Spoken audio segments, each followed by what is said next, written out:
Hey, what's going on, guys? SnivyPootis here. Welcome back to another video. Now, in today's video, we're going to be going over this patch notes for 6.55, and I'm just going to try and make it super quick and super condensed to get all the important stuff out in the open, so that way, for those who want to know the patch notes but only want to know the stuff that's important or might be more relevant to them, then here you go. Now, we're going to start off with the main scenario quest that got added, and we only got 3 this time around, and no dungeon, no trial this time. So, this is really just set up for Dawn Trail, I assume. And then after that, we got some more Hildebrand quests, obviously for the addition for the relic weapon as well, because it kind of ties into it now because they decided to do that for some reason.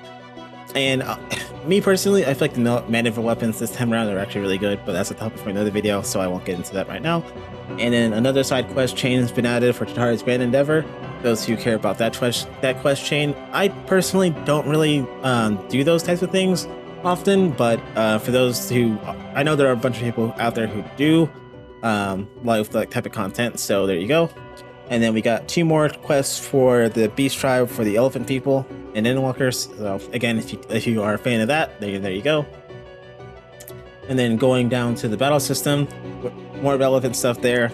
We got a new trial added, and this is the trial that ties directly into the Manifold quest. So if you want to do the Manifold weapon quest line, you got to do the trial to get the last stage of the weapon.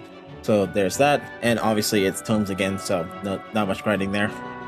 Also, the drop rate for the Abyssal Grief Loot has been increased, and also if you want to try and get the Voidcast Archfiend Totem grind on, there you go, because now you can get 99 totems to get the flute for the Golbez mount.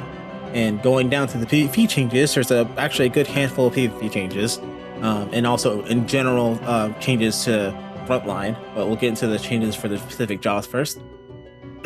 First, we got Purify. Resilience will now be granted unconditionally. Now, I can't say I'm an expert on PvP myself, even though I've been trying to do it as much as I can because I want to get a certain tier in the mini battle pass type of bullshit they're shelling now. But I believe Resilience is the buff that you get when you press Purify that makes it so that you're immune to any sort of CC for a little bit. And Paladin gets a slight buff to Holy Shell Shrine, where Nice Resolve goes from 15% to 20% damage reduction. Monk gets a slight nerf to Riddle of Earth, where it goes from 10 to 8 seconds duration. Ninja gets a buff to the radius of Goku Miyaku, probably butchered that, but still 5 to 6 yalms. And then Reaper gets a adjustment for Enshroud, where it goes from 15 to 20 seconds for Tenebrae Limerium.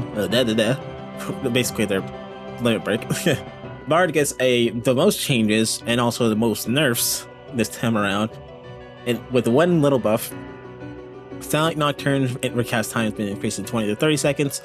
Imperial Arrow's potency has been reduced from 4k to 3k. Warden's Peen's recast time has been reduced from 30 to 25 seconds. Berry duration has been reduced from 10 to 8 seconds. Blast Arrow's potency has been increased from 8k to 10k.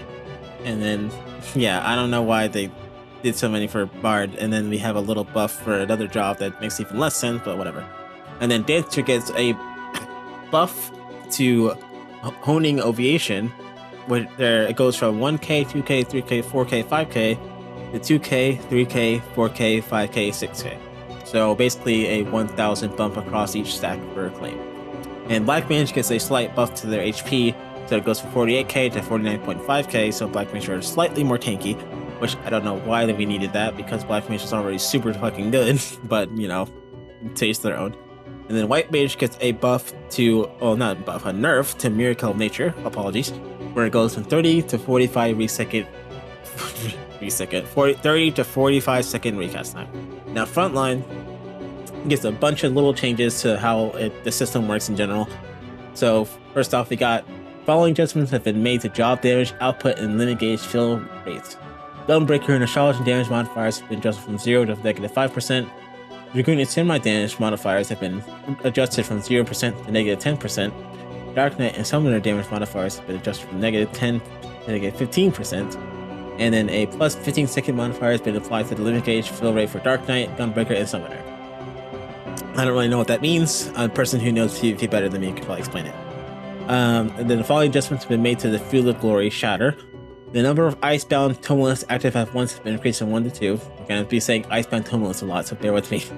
The number of small icebound tumblers that active at once has been increased from 5 to 15 seconds, not seconds, 5 to 15. The time before the first small icebound tumulus activates has been increased from 5 to 420 seconds. The time for small icebound tumulus to reactivate has been increased from 5 to 420 seconds.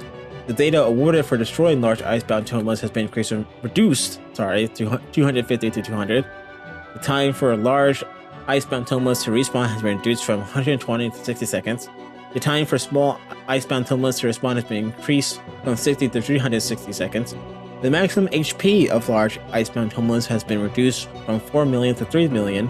And the maximum HP of small icebound tumulus has been reduced from 400k to 300k. And then the data awarded for knocking out a rival player has been reduced from 10 to 5. And then also we have more mounts as well. I'm assuming only one mount. And if you see on screen, it is the maneuverable mount that you see from the cutscene if you actually watch the cutscene. And then that's basically it for 6.55. Nothing else is really notable. Just a bunch of small little changes in bug fixes and whatnot. But yeah, let me know what you guys think about this in the comments, because I really am curious about what you guys think about the mana weapons. Do you think they look good? Do you think they look bad? Do you think that they're alright? Do you think that it's going to be like your main weapon now? And also what you think of the PvP job changes for those who are PvP fans. Like, do you hate them, love them? Do you think Bard got fucked over too much? Do you think Black Mage got more love than it should? Let me know. Also, please make sure to like the video if you liked it, and subscribe if you're new, because I'm trying to build subscribers and get this channel on the run. So I really appreciate it. Anyway, that's been enough for me, and I'll be seeing you guys in the next one. Peace out.